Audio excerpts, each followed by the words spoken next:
Hello दोस्तों, आप सभी का स्वागत है एक बार फिर से एस्ट्रो गुरु चैनल पर।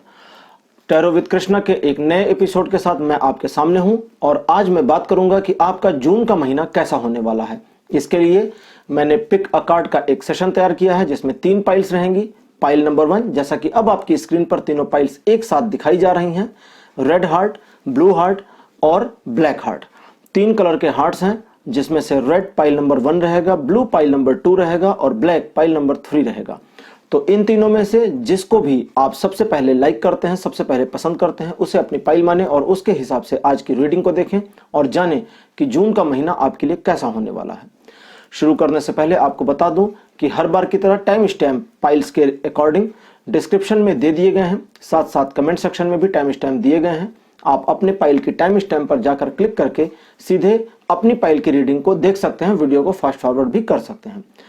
और चूंकि जून के महीने के लिए ये सिर्फ एक महीने का मामला है, इसलिए सिंगल पाइल चूज करें, वो आपके लिए ज्यादा बेटर रहेगी। जो पाइल आपको सबसे पहले पसंद आती है, सबसे पहले अट्रैक्ट करता है हार्ट का जो कलर आपको, उसी को अपनी पाइल बनाएं और उसी के अकॉर्डिंग आज की रीडिंग को देखें। और मैं आपको एक बात और बता दूं कि मैं प्रोफेशनल टैरो कार्ड रीडिंग भी करता हूं। तो आपकी स्क्रीन के ऊपर जो नंबर आ रहा है, इसके ऊपर आप कांटेक्ट कर सकते हैं। ये व्हाट्सएप नंबर है जो सीधे मेरी टीम के साथ आपको कनेक्ट करेगा और मेरी टीम आपको हेल्प करेगी मेरे साथ कनेक्ट करने में। तो चलिए शुरू करते हैं और मिलते हैं आपकी पाइल में।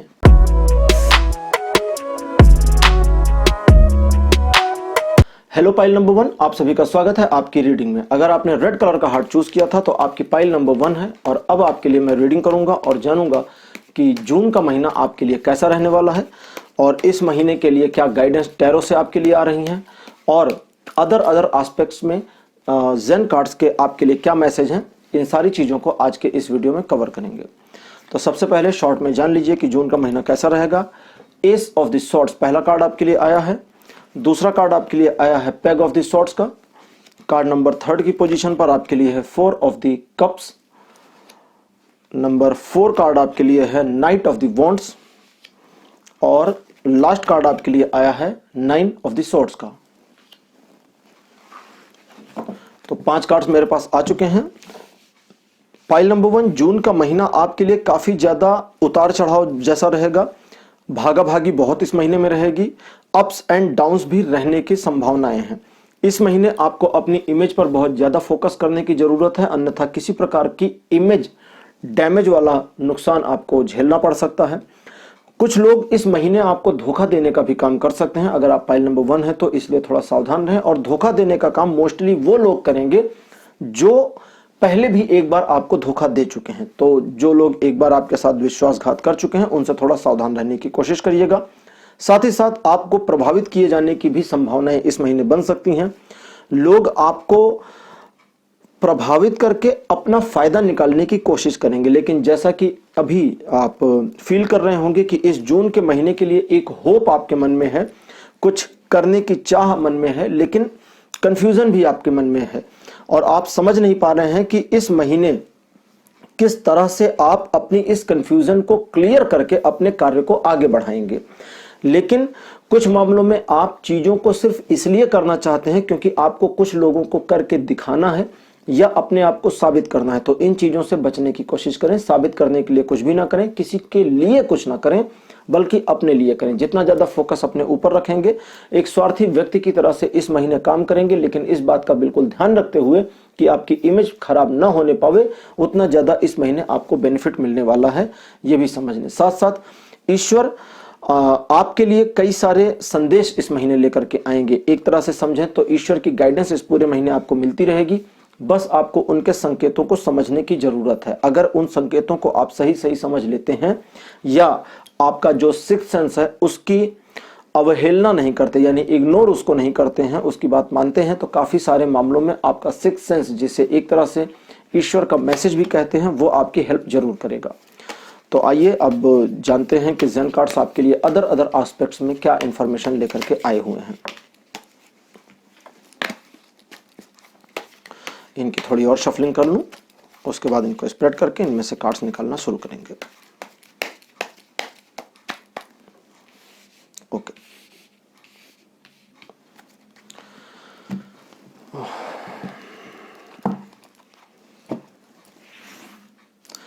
तो जेन टैरो से आपके लिए जो पहला कार्ड मेरे पास आया है ये आपकी लव लाइफ के लिए आया है। ये है क्रिएटिविटी का।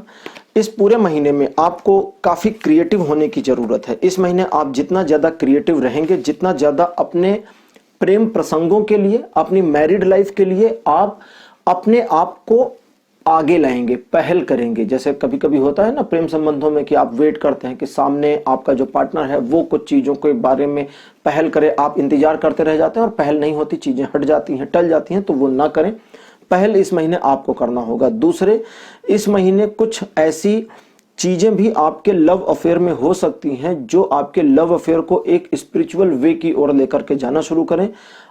स्पिरिचुअल मतलब आध्यात्मिक होता है। तो अगर ऐसा कुछ होता है तो आप इस चीज के लिए बिल्कुल चिंता ना करें, थोड़ी सी चिंता मन में आ सकती है। साथ साथ इस बात का भी ध्यान रखें और ख्याल रखें कि इस महीने आपके प्रेम संबंधों में कुछ नया, बेहतर और अच्छा होगा। लेकिन वो जो नया, बेहतर और अच्छा है वो कुछ मामलों में आपको डराने का काम कर सकता है। क्यों? वो इसलिए क्योंकि इस महीने जो कुछ भी आपके लव में, आप अब यहाँ जो लव की बात कर रहा हूं इसमें लव अफेयर्स वाले लव और शादीशुदा लोगों के लव दोनों शामिल हैं। क्योंकि इस महीने आपके लव में कुछ ऐसे परिवर्तन होंगे जिनकी आपने एक्चुअली उम्मीद नहीं की थी। आपका पार्टनर आपसे बिल्कुल अलग तरह का बिहेव कर सकता है जिसकी आप कल्पना नहीं कर पाए थे।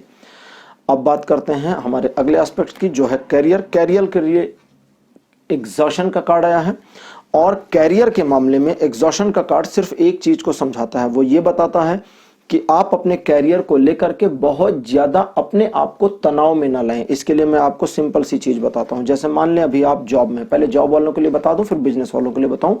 अगर आप जॉब में हैं तो ये कार्ड कहता है कि अब जरूरत है आपको यहां से मूव ऑन करने की। और अगर अभी अभी आपने कंपनी को ज्वाइन किया है और ज्वाइन करने के बाद आपको लगता है कि आप एक गलत कंपनी में आ गए हैं, या ज्वाइन करने के बाद आपको लगता है कि आपको इस जगह पर नहीं होना चाहिए, कहीं और होना चाहिए था, ये डिसीजन गलत हो चुका है, तो बेहतर है कि मूव ऑन कर जाएं, वहां से हट जाएं, निकल जाएं।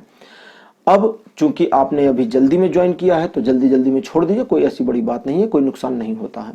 बस ये सोचने का नजरिया है कि आप चीजों को कैसे सोचते हैं, कैसे मैनेज करते हैं। दूसरी चीज, जो लोग बहुत ज्यादा लंबे समय से अपनी कंपनी में स्टक हैं और उस पोजीशन पर फंसे हुए हैं और ग्रोथ भी नहीं मिल रही है, उनके लिए भी यही सजेशन है कि आपको यहां से मूव ऑन करना होगा। आपने बहुत ज्यादा एडजस्टमेंट कर ली है, अब एडजस्टमेंट की संभावनाएं कम से कम हो गई हैं और अब और ज्यादा एडजस्ट करने की जरूरत नहीं है, आपको आगे बढ़ना होगा। साथ साथ अगर आप एक ऐसी सिचुएशन में हैं जहां पर आप मूव ऑन नहीं कर सकते किसी वजह से, जैसे मान ले कुछ गवर्नमेंट एम्प्लॉइज हैं जो मूव ऑन नहीं कर सकते, उसी सिचुएशन में अटके हुए हैं क्योंकि जॉब ही ऐसी है कि वहीं रहना है, अब जीना यहाँ मरना यहाँ, इसके सिवा जाना कहाँ, वो कंडीशन अगर आपकी आ गई है तो आपको क्या करना चाहिए वो समझें। तब आपको, अच्छा ये सिर्फ उन्हीं लोगों के लिए है जो अपनी जॉब को छोड़ नहीं सकते किसी भी वजह से, सिर्फ उनके लिए है। दूसरे लोग इस कार्य को ना करें तो ज्यादा बेटर रहेगा। उन लोगों को करना यह चाहिए कि आप जितना चीजों को मैनेज करने और बनाने की कोशिश कर रहे हैं सब छोड़ दें, एकदम फ्री हैंड हो जाए। जितना तनाव आपने ले रखा है, जितना स्ट्रेस आप खींच रहे हैं, सबको छोड़ दें, एकदम कैजुअल मोड में चले जाएं। अगर संभावना हो सकती है, पॉसिबिलिटी बन सकती है, तो एक हफ्ते की छुट्टी ले लें, झूठ मूठ की छुट्टी ले लें, बीमार हो जाएं, जो भी करना पड़े करें, मर्जी आपकी, मैं नहीं जानता छुट्टी कैसे लेंगे। एक हफ्ते की पूरी छुट्टी ले लें, काम नहीं करना। वो घर से लैपटॉप लेके काम करने वाला काम ना करिएगा। कई लोग ऐसे प्राइवेट कंपनी वाले भी होते हैं ना, जॉब नहीं छोड़ पाते और फिर वो घर पे काम ले आते हैं। तो अगर आप ऐसी सिचुएशन में हैं तो बिल्कुल एक पूरे दिन, पूरे वीक की छुट्टी लेना आपके लिए बहुत फायदेमंद हो सकता है। और जब आप तनाव को लेना, स्ट्रेस को लेना बिल्कुल एक बार छोड़ देंगे ना, सारी सिचुएशन को रिलीज कर देंगे, तो सारी चीजें अचानक से आपके हाथ से निकलनी शुरू होंगी, लेकिन फिर वो चीजें वापस मूव होंगी और आपके कंट्रोल में आ जाएंगी। इसमें थोड़ा सा समय लगेगा लेकिन आप करके देखेंगे तो समझ में आ जाएगा। अब हम चलते हैं हमारे अगले एस्पेक्ट की ओर जो हमारा फैमिली है। फैमिली के लिए कार्ड आया हुआ है कंप्लीशन का। कंप्लीशन का कार्ड बहुत बढ़िया है। ये कहता है कि थोड़ी सी समझदारी अगर आप दिखा दें तो आप अपनी फैमिली के इश्यूज को क्लोज कर सकते हैं। और दूसरी चीज, थोड़ी समझदारी अगर दिखा करके चलें तो फैमिली में किसी प्रकार की कलह और ईर्ष्या का भाव नहीं आएगा। परिवार के मामले में इस महीने आपके द्वारा किए गए कार्यों की प्रशंसा होगी, परिवार में आपके सम्मान में वृद्धि होगी, परिवार आपके साथ रहेगा और परिवार का सहयोग और साथ आपको आगे बढ़ने के लिए प्रेरणा देता रहेगा, मोटिवेट करता रहेगा। परिवार को छोड़ करके आगे बढ़ने की कल्पना जून के महीने में ना करें तो ज़्यादा अच्छा रहेगा। अब देखते हैं फाइनेंस आपका कैसा रहेगा। इसके लिए कॉन्शियसनेस का कार्ड आया है जिस पर लॉर्ड बुद्धा की फोटोग्राफ बनी है। तो ये कॉन्शियसनेस का जो कार्ड है, इसकी इंटरप्रिटेशन के साथ मैं अब आपको बताता हूं। इसकी इंटरप्रिटेशन ये है कि ये जो जून का महीना है, इस महीने आपको ज्यादा भाग दौड़ में इन्वॉल्व नहीं रहना चाहिए, अपनी ग्रोथ के ऊपर ध्यान देना चाहिए। यानी कि अगर आप अपनी कुछ स्किल सेट्स को इंप्रूव करना चाहते हैं तो उस ओर ध्यान दें। वो चीजें बाद में आपके फाइनेंस को उठाने का काम करेगी। लेकिन अगर आप अपनी ग्रोथ को ध्यान में नहीं रख पाएंगे, यानी कि जैसे स्किल सेट है, किसी सब्जेक्ट पर आपको कुछ और काम करना है, कुछ और सीखना है, उस चीज को अगर आप नहीं सीखते हैं तो ये फ्यूचर में आपकी फाइनेंसेस को कमजोर करने का काम करेगी। लेकिन जून के महीने में आप सीधे सीधे कहें फाइनेंस के मामले में तो फिर भाग्यशाली रहेंगे। पैसों का लेन देन संभाल के करें। पैसों के लेन देन में बहुत ज्यादा समस्याओं का सामना आपको नहीं करना पड़ेगा। बस एक चीज का ध्यान रखें, जैसा कि मैंने अभी राइडर वाइट की डेक से आपको बताया था कि इस महीने धोखा दिया जा सकता है आपको, तो इनोसेंट बनने की कोशिश ना करें। अब ये दूसरी चीज है, आप इनोसेंट पर्सन हैं ये एक अलग बात है, आप इनोसेंट बन रहे हैं ये दूसरी बात है। वो मतलब ऐसा होता है कभी कभी कि आप एकदम मासूम हो जाते हैं, पता होता है सामने वाला पर्सन धोखा दे रहा है, लेकिन आप ना धोखा खाते चले जाते हैं, उसको कुछ नहीं बोलते। तो नहीं, वो नहीं करना है, बिल्कुल उसको करारा जवाब देना है, चाहे बोल करके दीजिए, चाहे जैसे दीजिए। अब चाहे जैसे में आपकी मर्जी है, आप क्या करेंगे, उस पर्सन को बता दीजिए, उस पर्सन को इन्फॉर्म कर दीजिए कि आप उसके धोखे के बारे में जान गए हैं, जानते हैं, और जानबूझ करके अब आप धोखा नहीं खाने वाले। तो बहुत ज्यादा सॉफ्ट नेचर फाइनेंस के मामले में रखना आपके लिए फायदेमंद नहीं होगा। इसके अलावा आपका जो पैसा है, आपका धन है, ये कुछ परोपकार के काम में भी इस महीने खर्च हो सकता है। जरूरतमंदों को भी आप अपना पैसा दे सकते हैं। अब बात करते हैं आपके हेल्थ की। हेल्थ के लिए सप्रेशन का कार्ड आया है। सप्रेशन का कार्ड बताता है कि इस महीने हेल्थ को लेकर के बहुत सतर्क रहने की जरूरत है। हेल्थ को लेकर के अगर चीजों को आपने कैजुअल छोड़ दिया तो आप काफी समस्या में फंस सकते हैं, समस्या में घिर सकते हैं। लेकिन अगर हेल्थ को लेकर के आप थोड़ा सा बहुत लिटिल बिट कॉन्शियस हो गए तो वो जो लिटिल बिट है वो अपने आप में मल्टीप्लाई होता चला जाएगा और आपकी सिचुएशन कंट्रोल में आ जाएगी। लेकिन अगर एक बार आपने होप छोड़ना शुरू कर दिया तो वो भी मल्टीप्लाइड होगी और आपकी होप खत्म होती चली जाएगी। हेल्थ इश्यूज अगर आपको नहीं चल रहे हैं तो आप अपने आप में पूरे मोटिवेट रहें। अगर आपको कोई हेल्थ इश्यूज चल रहे हैं तो आपको अपने आप को मैसेज देना चाहिए कि इस इशू से आप बहुत जल्दी बाहर निकल आएंगे, क्योंकि एक बार अगर मेंटली तौर पर आप प्रिपेयर हो गए तो फिजिकल तौर पर प्रिपेयर होने में ज्यादा समय नहीं लगता है। इसको बिल्कुल ऐसा मानकर चलें कि हॉस्पिटल के बेड पे लेटे हुए पर्सन की कितनी विल पावर है, यही इस बात का निर्णय करती है कि वो रिकवर करेगा या नहीं करेगा। तो अपनी विल पावर को कमजोर ना होने दे इस पूरे महीने, उसको संभाल करके, पकड़ करके, जकड़ करके रखें। और लास्ट में मैं बात करूंगा स्टूडेंट्स की। स्टूडेंट्स, आपके लिए रिपनेस का कार्ड आया है। तो रिपनेस का जो कार्ड है ये बताता है कि अभी भी कोई भी चीज खत्म नहीं हुई है। जैसे कुछ स्टूडेंट्स ऐसे होंगे जो हाई स्कूल इंटर के हों और उनका इस बार का एग्जाम काफी मुश्किलों में चल रहा है, तो आपको ऐसा लग रहा होगा कि अरे यार अब मेरे साथ क्या होगा, लाइफ में क्या होगा। तो आपको एक छोटी सी चीज अपने आप में समझाने की जरूरत है। स्टूडेंट्स, इस चीज को ध्यान से सुने। आप किसी भी क्लास के स्टूडेंट हैं, आगे आप छोटी क्लास के हैं या बड़ी क्लास के हैं, और मम्मी पापा को मैं कहूंगा कि वे अपने बच्चों को जो मैं आगे बताने वाला हूं ये बात जरूर बताएं। इस बात से उनको मोटिवेट करें और उनके मन में इस बात को उतार दें। उनकी जो एजुकेशन का पीरियड है या एग्जामिनेशन के जो साल हैं, ये उनकी बहुत बड़ी लाइफ के एक बहुत छोटे से पार्ट हैं। 1 साल या 2 साल किसी के भी कैरियर में अगर बाई चांस भी खराब हो जाते हैं तो उसकी पूरी लाइफ खराब नहीं होती। आपने सुना होगा, कहते हैं कि यार तुम्हारा ये साल खराब हो गया तो जिंदगी खराब हो जाएगी। कैसे खराब हो जाएगी भैया? अगर मान लो 1 साल किसी का खराब हो गया तो इसका ये मतलब नहीं उसकी लाइफ खराब होगी। अब इसका ये मतलब नहीं कि आप सच में जानबूझकर खराब कर दें। मैं मोटिवेट नहीं कर रहा खराब करने के लिए, मैं सिर्फ आपको होप दे रहा हूं। मैं आपको समझा रहा हूं कि कोई भी चीज आपसे ज्यादा इंपॉर्टेंट नहीं है। आप अपनी फैमिली के लिए बहुत इंपॉर्टेंट हैं और अपने लिए आप सबसे ज्यादा इंपॉर्टेंट हैं। तो स्टूडेंट्स, इस महीने आपको इतना ही समझना होगा कि अभी भी आपके लिए बहुत होप बची है, अभी भी आपके लिए बहुत सारी जगह बची है दुनिया में, अभी भी ग्रोथ करने के लिए, तरक्की करने के लिए, सक्सेस होने के लिए बहुत सारी अपॉर्चुनिटीज बची हैं। ये अपॉर्चुनिटीज एंडलेस लेवल तक बची हुई हैं, इसलिए अपने आप को मोटिवेट रखें, सतर्क रहें, सजग रहें। साथ साथ आप अपनी स्किल्स को इन्हेंस करने की दिशा में जून के महीने में अगर कोई काम करते हैं तो आपकी स्किल्स बहुत जल्दी इन्हेंस होगी। हालांकि छुट्टियों का मौसम हो जाएगा, लेकिन उसके बावजूद आप अपनी स्किल्स को इन्हेंस कर सकते हैं। अब जो कि छुट्टियों का मौसम हो जाएगा तो आपको दूसरे टॉपिक्स पर स्विच करने का मन भी कर सकता है, तो वो भी आप कर सकते हैं। दूसरे टॉपिक्स की पढ़ाई करना भी आपके लिए काफ़ी फायदेमंद होगा, लेकिन इस बात का ध्यान रखें कि हर चीज़ आपके काम आती है। तो जो कुछ भी आप पढ़ते हैं, जो कुछ भी आप स्टडी करते हैं, जो कुछ सीखते हैं, उसे आत्मसात करने की कोशिश करें, दिल में उतारने की कोशिश करें, उसके साथ कनेक्ट होने की कोशिश करें। जैसे जैसे आप कनेक्ट होने की कोशिश करेंगे, चीज़ें आपके लिए फायदेमंद होती चली जाएंगी। तो पाइल नंबर 1 आपके लिए आज की रीडिंग यहीं तक। जून का महीना आपके लिए बहुत ज़्यादा प्रॉब्लमेटिक नहीं होगा, बस वो धोखाधड़ी वाले मामले को अगर आप हैंडल कर लें, और उसमें भी इतनी ज़्यादा समस्या नहीं है। जान पहचान के ही लोग या जो लोग एक बार धोखा दे चुके हैं वही लोग आपको फिर से धोखा देंगे, ज़्यादातर फाइनेंस का धोखा होगा। तो इसलिए सतर्क और सजग रहें। और अगर कोई ऐसा पर्सन आपकी लाइफ में है जिसकी गलतियों को आप बार बार नज़रअंदाज कर रहे थे, तो अब उसे बताने की ज़रूरत है कि देखो तुम्हारी गलतियाँ मुझे पता हैं, और ये सोचना बंद कर दो कि मैं नहीं जानता। आपको मालूम है, ये उसे बता दें।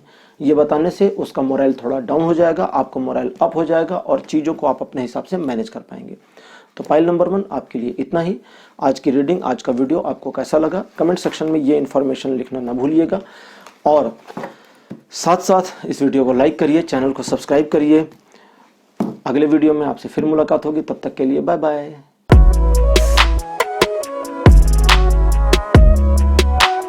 हेलो पाइल नंबर 2, आप सभी का स्वागत है। आपने अगर ब्लू कलर का हार्ट चूज किया था तो अब आपके लिए रीडिंग शुरू करूंगा और देखूंगा कि आपके लिए जून का महीना कैसा रहने वाला है। इस जून के महीने में क्या क्या परिवर्तन होने वाला है, आपकी लाइफ में क्या नया आ रहा है और आपको क्या सावधानियां रखनी चाहिए।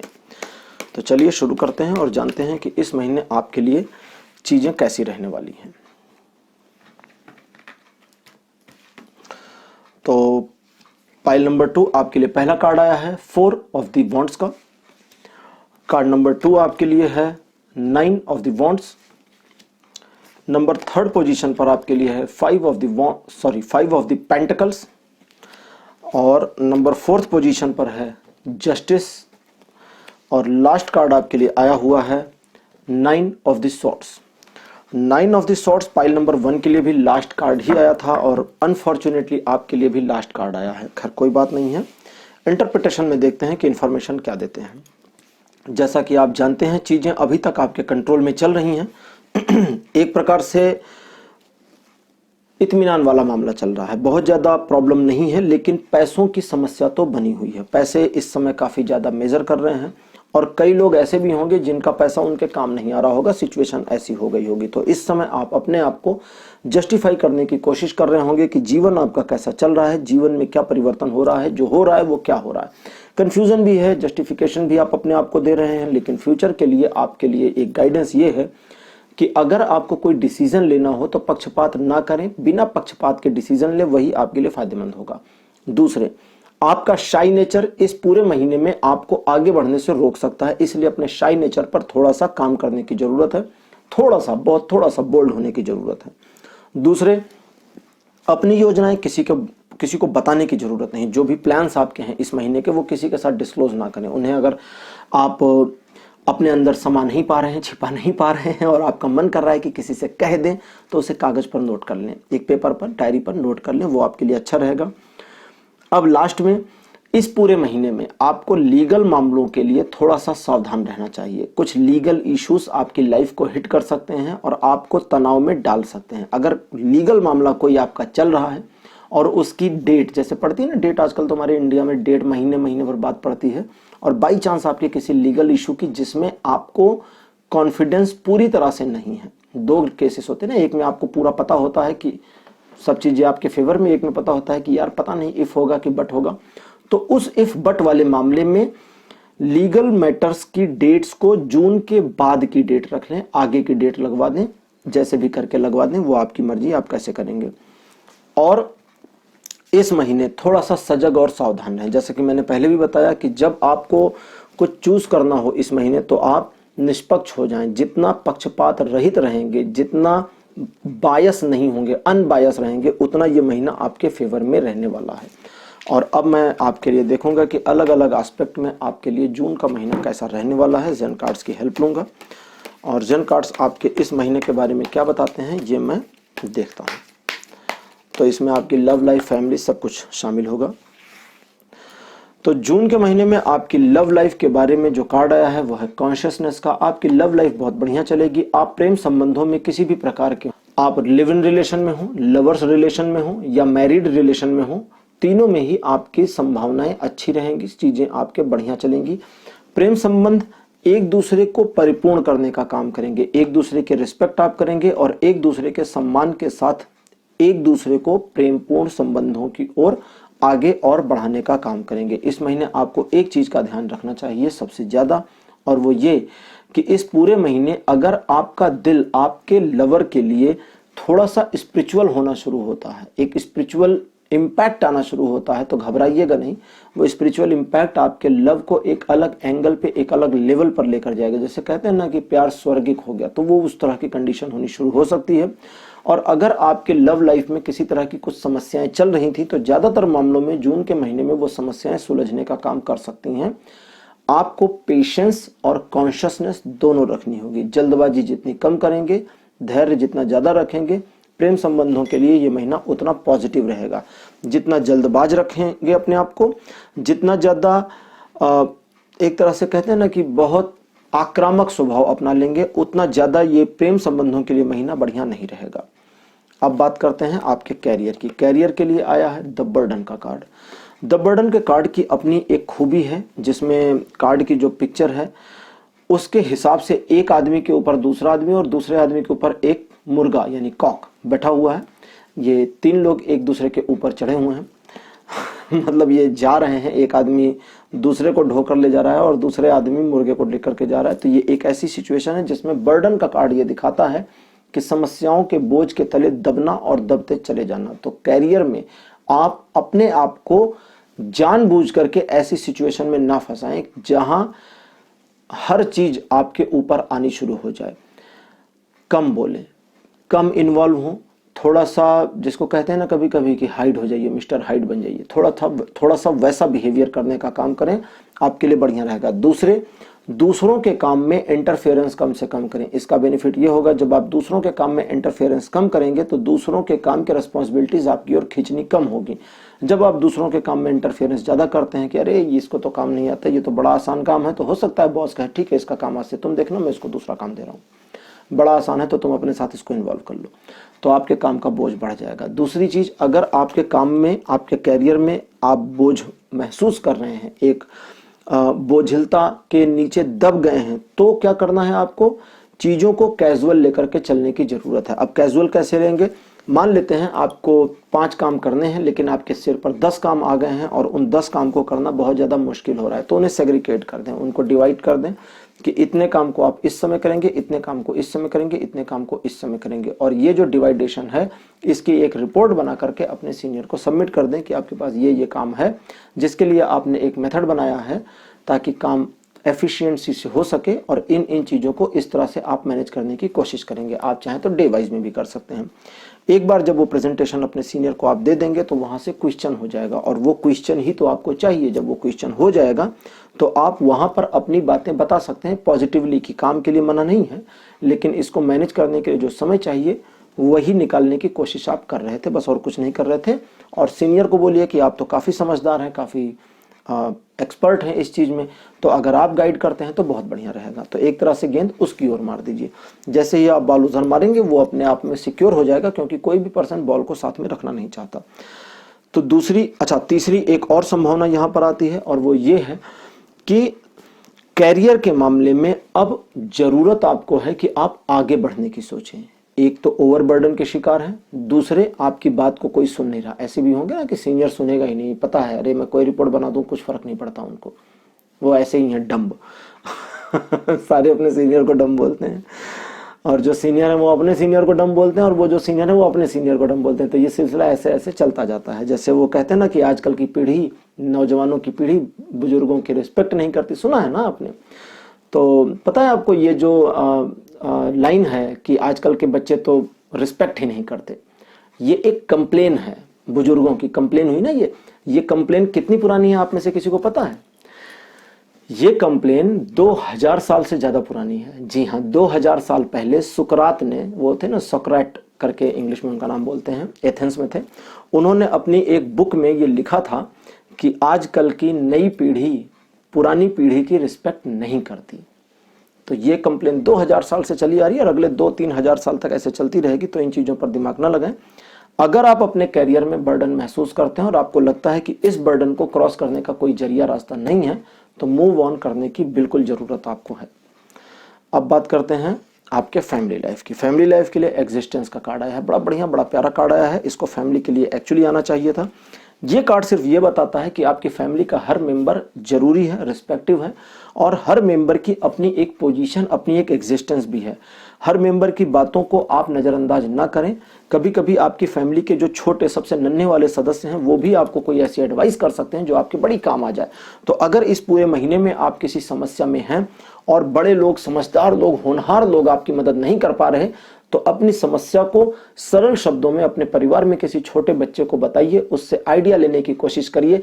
छोटे बच्चों का दिमाग बिल्कुल अलग तरह का होता है, उसमें कैलकुलेशंस कम होती हैं, स्ट्रेट फॉरवर्डनेस ज्यादा होती है। इसलिए बच्चे कभी कभी स्ट्रेट फॉरवर्ड रूप से बता देते हैं कि अंकल आप अच्छे नहीं लग रहे हो आज, और बड़े लोग आप कैसे भी लगो कहते हैं नहीं नहीं आप तो बहुत अच्छे लग रहे हो, भले आप जोकर दिख रहे हो। तो इस चीज को समझें। परिवार के साथ में चीजें बढ़िया रहेंगी इस महीने, किसी प्रकार की समस्या फैमिली में नहीं आने वाली है। परिवार में एक तरह से समझें तो ग्रोथ का ये महीना रहेगा। तो परिवार के प्रति जितना ज्यादा आप कॉन्शियस रहेंगे, परिवार आपके लिए भी उतना ही कॉन्शियस रहेगा और आपकी केयर करेगा। अब बात करते हैं आपके फाइनेंस की। इसके लिए इंटेंसिटी का कार्ड आया है। इंटेंसिटी का कार्ड बताता है कि आपको अपने फाइनेंसेस को थोड़ा सा मैनेज करने की जरूरत है। आप अभी वन वे चल रहे हैं अपने फाइनेंस के मामले में। ये जो वन वे है, इस वन वे को टू वे में कर दें। एक वे वो होता है ना कि पैसा आया और फिर खर्च दिया, ये होता है वन वे, इधर से आ रहा है उधर जा रहा है, इधर से आ रहा है उधर जा रहा है। अब इसको ना दो तरफ लेके जाना है, एक तो इधर से आ रहा है उधर जा रहा है, दूसरा इधर थोड़ा थोड़ा बच भी रहा है। जैसे ही आप मोड़ेंगे मुड़ जाएगा, ऐसा कुछ नहीं कि नहीं मुड़ेगा। इस महीने अपनी इन्वेस्टमेंट प्लानिंग, अपनी सेविंग प्लानिंग पर आप अगर काम करेंगे तो आप अपने फाइनेंस के मामले में काफी ज्यादा बेनिफिट पा सकते हैं। दूसरा, बिजनेस की ओर से आपको इस महीने लाभ होने की संभावना बढ़ सकती है। और साथ साथ जॉब के मामले में अगर आप एक जॉब करते हैं, जैसे कभी कुछ कंपनीज में काम करते हैं, तो वहां आपकी ग्रोथ होने की भी या आपकी इमेज बढ़ने की संभावना है, जो फ्यूचर में आपके फाइनेंस को अच्छा करने का काम करेगी। अब बात करते हैं आपके हेल्थ की। हेल्थ के लिए आया है cleaning the past. Cleaning the past का कार्ड है, जो इसका सिंपल स्ट्रेट फॉरवर्ड मीनिंग है वो यही है कि अपने पास्ट से खुद को डिसकंटिन्यू करने की जरूरत है। जो बीत गया वो बीत गया है। जैसे इस समय बहुत सारे शहरों में लॉकडाउन चल रहा है, मई का पूरा महीना लॉकडाउन में गया, जून का महीना लॉकडाउन में जाएगा या नहीं जाएगा इसको गवर्नमेंट डिसाइड करेगी। लेकिन इस बात से आप अपने महीने की जो प्लानिंग है उसको पोस्टपोन ना करें, पूरी तरह से प्लान करें कि ये महीने में आपको कैसे काम करना है, किस तरह से अर्निंग करनी है, किस तरह से चीजों को मैनेज करना है। और साथ साथ जो चीजें गुजर गई आपकी लाइफ से, निकल चुकी हैं, वो चीजें आप कुछ भी कर दें, कितनी भी मेहनत कर दें, लौट के नहीं आ सकती। कोई भी लौटा नहीं सकता, भगवान भी नहीं लौटा सकते। कभी आपने सुना है भगवान ने किसी का पास्ट वापस कर दिया? उसको नहीं सुना है ना, हुआ नहीं ऐसा कभी। तो वो हो ही नहीं सकता, पॉसिबिलिटी ही नहीं है, सेटअप ही नहीं है ऐसा। तो उसके लिए आप बॉदर ना करें, परेशान ना हो, पॉइंट नंबर 1। दूसरा, आपके माइंड में इस महीने पिछली बातों को लेकर के जो बातें, अब मैंने तो कह दिया कि आपको डिसकंटिन्यू होना चाहिए, लेकिन डिसकंटिन्यू नहीं हो पाएंगे, डिटैचमेंट हो नहीं पाएगा, और वो चीजें आपको याद आती रहेंगी, आपको पिंच करती रहेंगी। तो उसके लिए आपको चाहिए कि आप अपने आप को ये समझाएं कि अगर पास्ट की पुरानी बातें कुछ याद आती हैं और वो आपको परेशान और तंग करती हैं, तो उन सारी सिचुएशन और उन घटनाओं का आप एक एनालिसिस करेंगे। एनालिसिस क्या होता है समझते हैं? जैसे वो जांचकर्ता अधिकारी जांच करते हैं ना कि अच्छा तुम वहां गए, फिर सीढ़ी पर चढ़े, फिर क्या हुआ, जूते किस रंग के पहने थे, फिर क्या हुआ, अच्छा जूते के फीते बंधे थे या नहीं बंधे थे। तो वो बहुत बोरिंग जांच अधिकारी होते हैं। तो वैसे बोरिंग जांच अधिकारी बन करके अपने पास्ट का चीर फाड़ करना है आपको, एनालिसिसमेंट पोस्टमार्टम, एक्चुअली एनालिसिसमेंट नहीं करना, उसका पूरा पोस्टमार्टम करना है कि अच्छा पास्ट में अगर ये चीज़ें खराब हुई तो किस बेसिस की वजह से हुई, सारी गलती मेरी थी या सिचुएशन की थी। एक एक पॉइंट में घुसना शुरू कर दीजिए। पास्ट जो है एक विचार है जो आपके अनकॉन्शियस माइंड से आता है, और जैसे ही आप उसमें घुसना शुरू करते हैं तो आप अनकॉन्शियस माइंड की टेरिटरी में अटैक कर देते हैं, और उसके साथ सबसे बड़ी प्रॉब्लम यह है कि वो अटैक्स को बर्दाश्त नहीं कर सकता। जैसे ही अटैक करेंगे वो सिक्योर हो जाएगा और तुरंत आपको वहां से डिटैच कर देगा। करके देख लीजिएगा, ये हो जाएगा। अब बात करते हैं स्टूडेंट्स की। हेल्थ का तो मामला हो गया कि पास्ट से आप कनेक्ट होंगे तो वो चीज़ें आपके लिए हो जाएंगी किस तरह से। अब स्टूडेंट्स, आपको इस पूरे महीने में समरसता में रहना है। समरसता का मतलब होता है जो लाइफ में चल रहा है उसके साथ चलते जाएं। जैसे छुट्टियों का मौसम चलेगा, लेकिन पढ़ाई का जो अभी का रूटीन आपका बना है इसे ब्रेक ना करें, इसको समरस बनाए रखें। फ्लो वैसे ही चलाएं जैसा चल रहा है, रूटीन वैसा ही बनाए जैसा चल रहा है। भले ऑनलाइन क्लासेस बंद हो गई हैं तो बस वो ऑनलाइन क्लासेस बंद हुई हैं तो उस ऑनलाइन क्लासेस के टाइम को इन्वॉल्व कर लें अपने खेलने कूदने मस्ती करने के लिए। लेकिन उसके बाद जो पढ़ने का टाइम आपका रहता था, जिस टाइम में आप होमवर्क करते थे या क्लास वर्क करते थे या आप स्टडीज करते थे, उस रूटीन को कंटिन्यू रखेंगे तो आपको फ्यूचर में इसका बहुत बड़ा बेनिफिट मिलने वाला है। तो पाइल नंबर 2 आपके लिए आज इतना ही। आपको आज का वीडियो कैसा लगा, अपने अनुभव अपने एक्सपीरियंस कमेंट सेक्शन में लिखना ना भूलिएगा। ये वीडियो लाइक करिए, शेयर करिए और चैनल को सब्सक्राइब जरूर करिए। अगले वीडियो में आपसे फिर मुलाकात होगी पाइल नंबर 2। तब तक के लिए बाय बाय।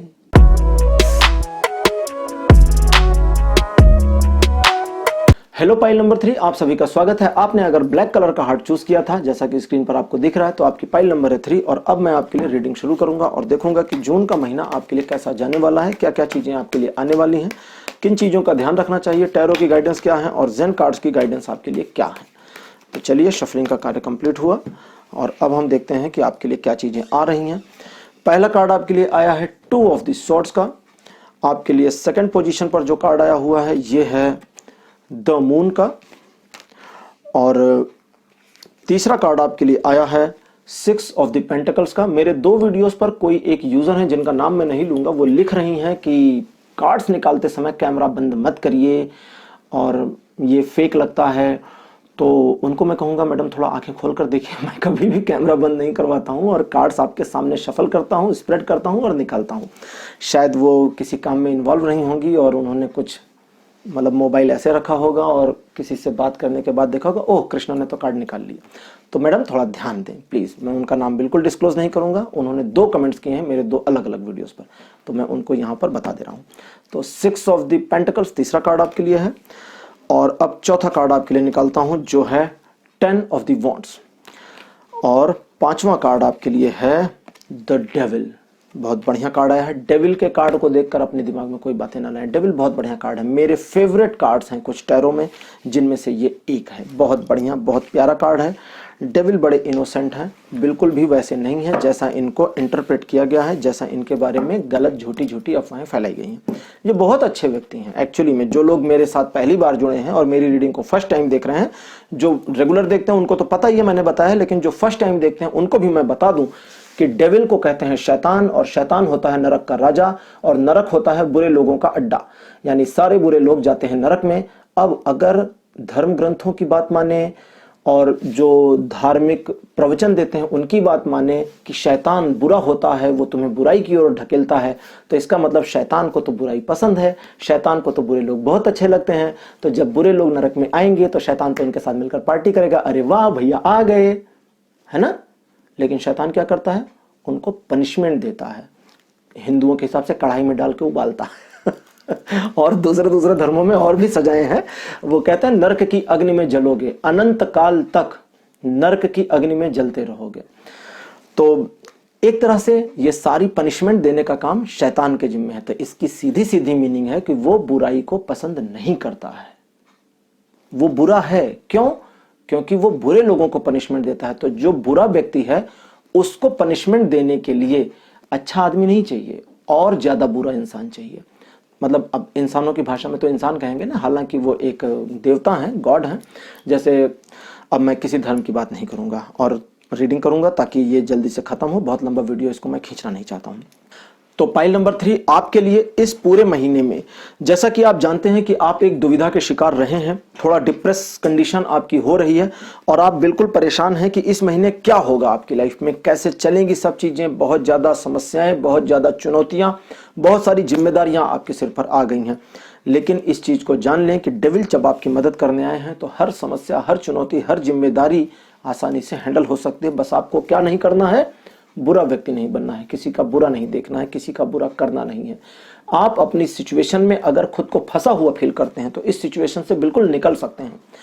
कभी कभी देखिए ऐसा भी होता है कि आप लोगों की वजह से किसी एक सिचुएशन में बंधा हुआ महसूस करते हैं, तो डेविल कहते हैं अगर तुम लोगों की वजह से सिचुएशन में बंधे हो तो बिल्कुल इस सिचुएशन से बाहर निकलने की जरूरत है। किसी के लिए अपने आप को इस ऑकवर्ड सिचुएशन में फंसाने की जरूरत नहीं है, आपको अपने ऊपर फोकस करना है। बिल्कुल डेविल यही बताते हैं कि खुद पर फोकस करिए, खुद को खुश रखिए। डेविल उन लोगों से बहुत ज्यादा नाराज हो जाते हैं जो दूसरे लोगों का इस्तेमाल अपने फायदे के लिए करते हैं, और साथ साथ उनसे भी नाराज होते हैं जो अपने आप को इस्तेमाल होने देते हैं।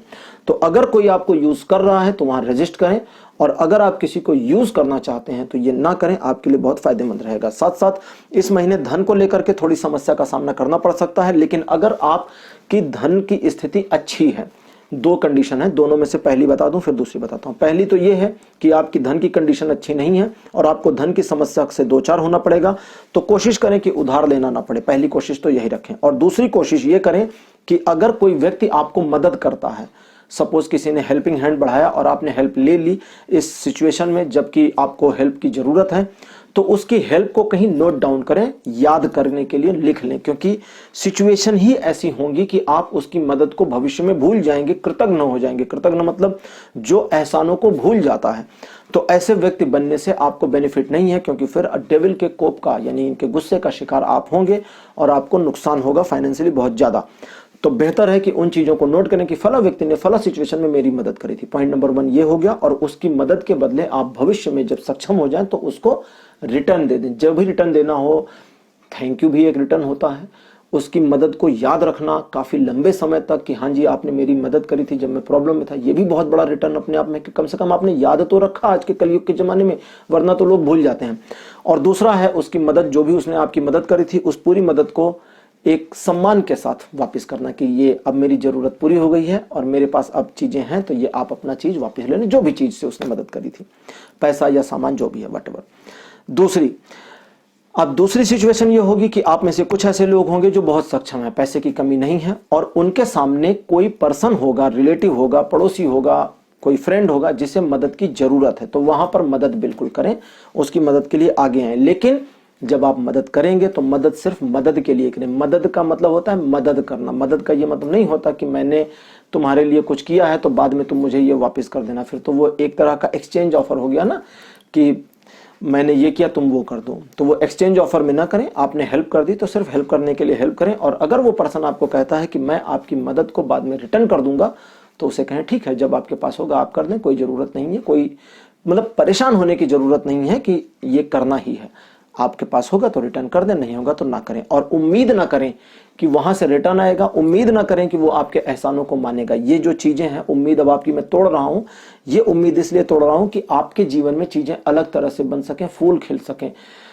एक कली होती है, आपने देखा होगा, कली जब टूटती है तभी फूल खिलता है। अगर कली टूटने से मना कर दे कि जी मुझे तो कली रहना है, टूटना नहीं है, तो फूल खिल नहीं सकता। तो ऐसे ही अब मैं आपको तोड़ रहा हूं, आपको होप लेस कर रहा हूं कि आपने किसी की मदद करी है तो होप बिल्कुल करने की जरूरत नहीं है। बिल्कुल अपने दिमाग में ले आए कि इस व्यक्ति से मुझे कोई होप नहीं है, बस मैंने इसकी हेल्प इसलिए की है क्योंकि मुझे हेल्प करनी चाहिए थी। या अगर आप ऐसा सोचते हैं कि कृष्णा ने कहा था, मैंने कहा था, तो हेल्प कर दें।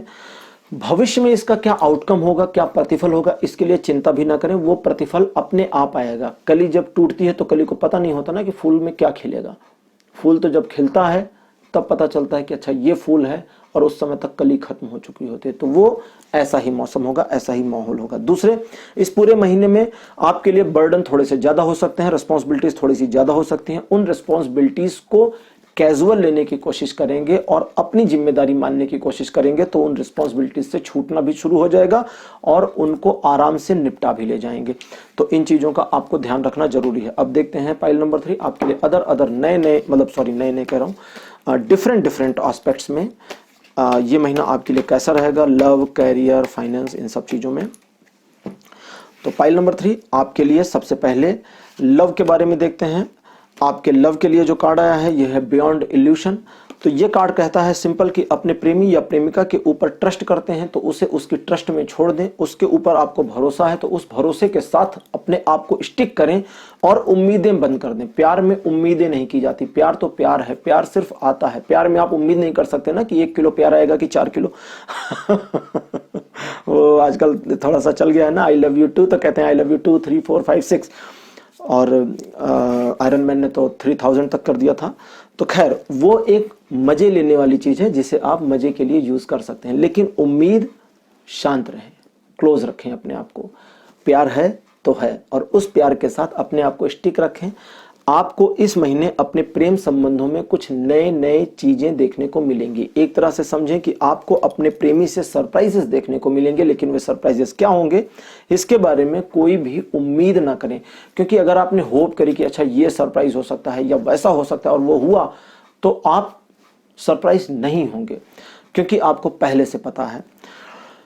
तो इन चीजों के लिए तैयार रहें, एक तरह से तैयार ना रहें। जो कुछ भी होता है सब आपके भले के लिए होगा। प्रेम संबंधों में यह महीना बहुत बढ़िया जाने वाला है।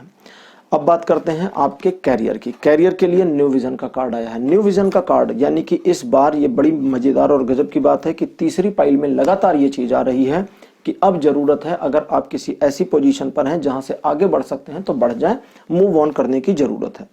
लेकिन एक बात का ध्यान रखें कि अगर आप किसी ऐसी सिचुएशन में स्टक हैं जहां से मूव ऑन नहीं कर सकते हैं तो वहां पर आपको अपने सोचने के नजरिए में फर्क लाना होगा। आपके ऑफिस के जो फ्रेंड सर्कल हैं उस पर भी थोड़ा सा ध्यान देना होगा कि कहीं ऐसा तो नहीं कि ये फ्रेंड सर्कल पूरा डार्क साइडेड हो गया है और आपको भी डार्क करता चला जा रहा है, इसलिए आपको अब इस फ्रेंड सर्कल से छूटने की जरूरत है। तो आसान तरीका यह है, मान लीजिए अगर आप ऑफिस जाते हैं तो लंच के टाइम को थोड़ा वेरी कर दें, उनके साथ मिलना, घूमना, टहलना, थोड़ा सा टाइम का डिफरेंस ले आए। टाइम का डिफरेंस लाने से आपकी उनकी मीटिंग्स कम होगी, बातचीत कम होगी और आप उस डार्क इफेक्ट से बच जाएंगे।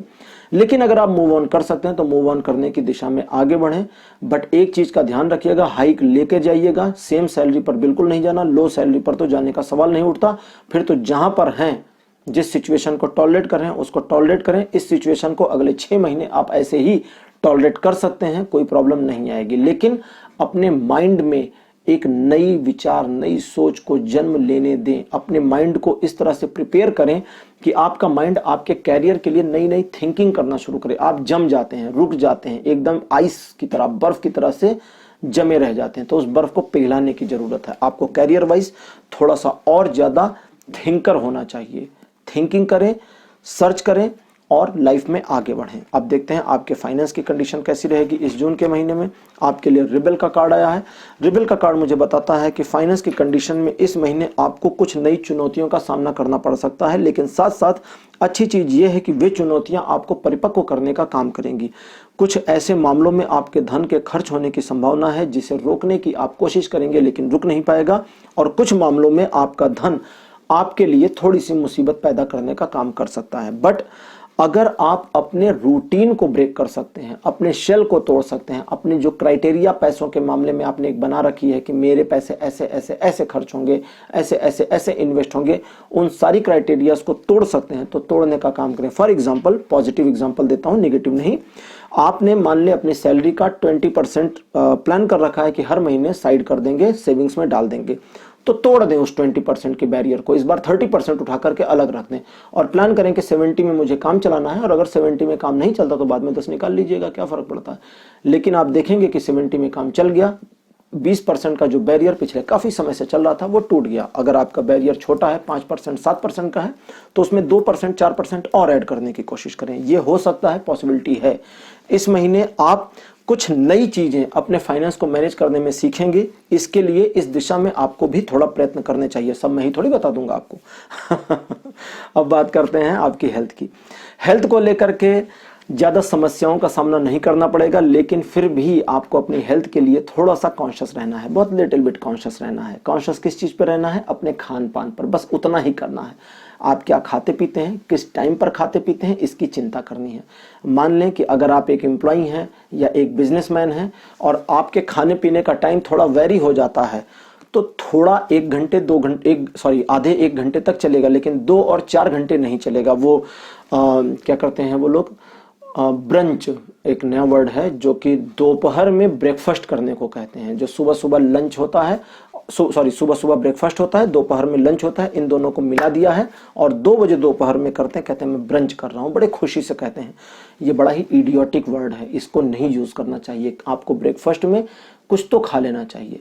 अपने शरीर को अगर आप स्वस्थ नहीं रखेंगे, जैसा कि इस समय तो आप जान रहे हैं पेंडेमिक चल रहा है, हेल्थ ही सब कुछ है, सारी वेल्थ वाली समस्याएं, जो वेल्थ है वो आपके काम नहीं आ रहा। लोग इस समय देख रहे हैं ना, आपकी न्यूज में आ रहा है कि बहुत बहुत पैसे वाले लोग भी जा रहे हैं।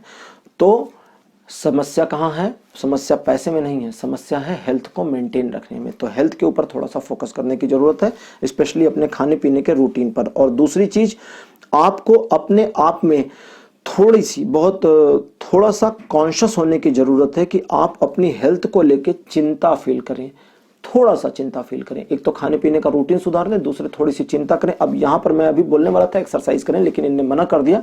ये कहते हैं हर पर्सन को इसकी जरूरत नहीं है। कुछ लोग हैं जो एक्सरसाइज ऑलरेडी कर रहे हैं, अब बताओगे भी तो कहेंगे अरे सर हम तो 7 साल से एक्सरसाइज कर रहे हैं, आप क्या बता रहे हो। तो भैया मैं इसलिए कुछ नहीं बता रहा हूं, मेरा कार्ड कहता है आपको थोड़ी सी चिंतन करने की जरूरत है, थिंकिंग करने की जरूरत है कि और क्या है कमी जो आप सुधार सकते हैं, बस इतना ही। अब बात करते हैं स्टूडेंट्स की। स्टूडेंट्स, आपके लिए आया है रिसेप्टिविटी का कार्ड। रिसेप्टिविटी का कार्ड बताता है कि इस पूरे महीने एंजॉय करना है, आपको आनंदित रहना है। जो भी समस्याएं आपके एजुकेशन लाइफ में चल रही हैं उन सबको बिल्कुल छोड़ दीजिए, एंजॉय करिए। जितना ज्यादा अपने माइंड को फ्री फील करा लेंगे आप, उतना आप अपने कैरियर में आगे बढ़ेंगे, उतना आप अपने स्टडीज में आगे बढ़ेंगे और उतना ज्यादा चीजें आपके रिमेंबर में आएंगी। वो एग्जामिनेशन में मेमोरी टेस्ट ही होता है ना कि कितना तुम्हें याद है, वो लिख दो। तो खैर ये क्या करें, सेटअप ही ऐसा है, इसके अलावा कुछ कर नहीं सकते। तो आपको अपने माइंड को थोड़ा सा फ्री करने की जरूरत है। बहुत ज्यादा माइंड में चीजों को डालना भी कभी कभी नुकसानदेह हो जाता है। तो पाइल नंबर 3, अगर आप स्टूडेंट हैं, पाइल नंबर 3 आपने चूज किया था, तो अपने आप को इस चीज के लिए इन्वॉल्व करें। साथ साथ एक और चीज यहां पर आ रही, वो ये कि आपकी स्टडी मटेरियल से हट करके भी कुछ सब्जेक्ट्स के ऊपर इस महीने आपको जानकारी हासिल करने की कोशिश करनी चाहिए। सपोज करें कि आप एक साइंस के स्टूडेंट हैं और आप साइंस स्टूडेंट होने की वजह से लिटरेचर के बारे में कुछ भी नहीं जानते, तो थोड़ा सा लिटरेचर इस महीने पढ़ने की जरूरत है।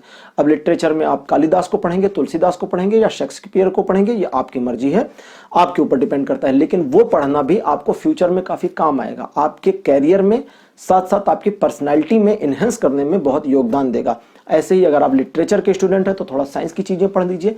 आप अगर कॉमर्स साइड से हैं तो लिटरेचर और साइंस दोनों देख सकते हैं। मतलब मिक्सअप थोड़ा सा करें, थोड़ी थोड़ी जानकारी। ये नहीं कह रहा हूं कि जाइए वो कॉमर्स की मोटी वाली बुक लाइए और रख दीजिए, अरे भाई अब तो ये 1000 पेज कृष्णा जी ने कह दिया मेरे को रीड करना, नहीं, वो नहीं करना है। सबसे बढ़िया तरीका है यूट्यूब पर आप मुझे देख रहे हैं, ऐसे यूट्यूब पर आप अदर सब्जेक्ट्स की चीजों को देख सकते हैं। आप अगर 9th में हैं या आप हाई स्कूल में हैं, आप अगले क्लास की, जैसे अगर आप हाई स्कूल में हैं या आप मान लेते हैं कि आप 8th क्लास में, चलिए मैं एक चीज पकड़ के चलता हूं, दूसरी चीज समझा देता हूं। ये भी आ रहा है कि आपको अपनी जो क्वालिटीज है आपकी, जो अपनी जिसको कहते हैं ना प्रोडक्टिविटी है, उसको और इनहेंस करने की जरूरत है। जैसे मान लेते हैं आप 8th क्लास में हैं और 8th क्लास की सब्जेक्ट को आप रीड आउट करते हैं, तो आपको जरूरत है कि अब आप अपने लेवल से थोड़ा ऊपर के लेवल के बारे में थोड़ी सी नॉलेज ले लें, थोड़ी सी जानकारी लेना आपके लिए बहुत फायदेमंद होगा। कि 9th क्लास का सिलेबस कैसा है, यूट्यूब पर सर्च करने मिल जाएगा 9th क्लास के सिलेबस में क्या है, उसके बारे में कुछ अच्छी चीजें, कुछ बेहतरीन, कुछ मजेदार चीजें आपको पता चल सकती हैं।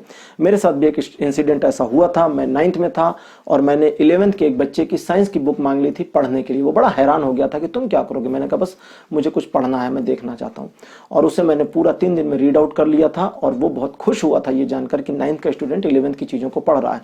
और बाद में उसका बेनिफिट क्या हुआ, बेनिफिट यही निकला कि एक स्कूल के अंदर में जो जीके कंपटीशन होता है उसमें मेरा क्लास जीत गया, क्योंकि मुझे वो चीजें पता थी जो मेरे 9th के स्टूडेंट्स को बिल्कुल नहीं पता थी, क्योंकि वो सिलेबस था 11th का। तो ऐसे ही आपको भी लाइफ में बेनिफिट मिल सकता है। तो पाइल नंबर 3 आपके लिए आज इतना ही।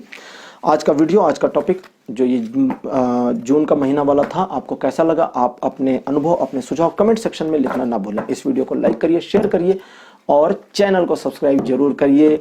और साथ साथ चलते चलते बता दूं कि आपकी स्क्रीन पर जो नंबर आ रहा है ये एक व्हाट्सएप नंबर है। अगर आप अपने लिए पर्सनल टैरो रीडिंग चाहते हैं तो मेरे साथ कनेक्ट कर सकते हैं। आप इस नंबर पर व्हाट्सएप मैसेज भेजें, मेरी टीम आपके साथ कनेक्ट करेगी और आपको हेल्प करेगी मेरे साथ जुड़ने में। तो आज के लिए इतना ही, अगली वीडियो में आपसे फिर मुलाकात होगी। Bye bye.